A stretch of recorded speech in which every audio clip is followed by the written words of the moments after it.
Quand vous investissez dans des actions sur eToro, votre banquier ne reçoit aucune commission. Mais ne vous inquiétez pas.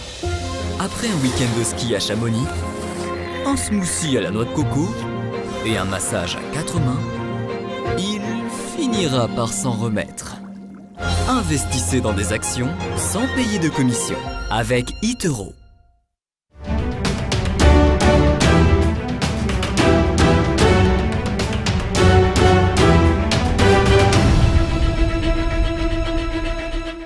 On se retrouve maintenant pour les Market Movers, aujourd'hui en compagnie de Bernard Prats-Desclos, trader pour compte propre. Bonjour Bernard.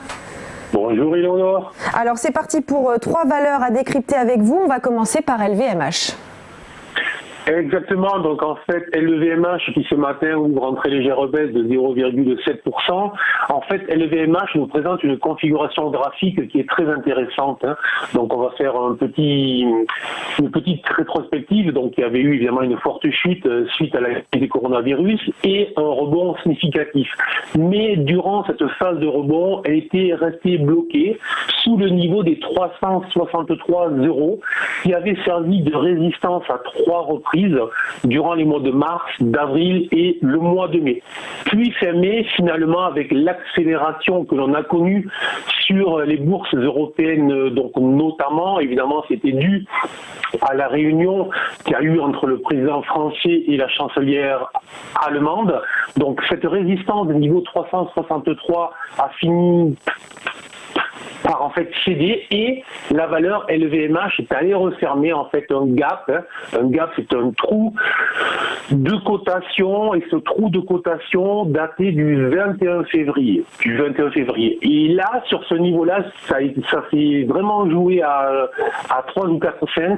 Les vendeurs ont repris la main et à ce moment-là, les valeurs ont repris la main et sont venus rechercher justement ce niveau des 363,50. Et ce niveau vient de servir de support. Alors ça, c'est ce que l'on appelle en analyse technique l'inversion de polarité.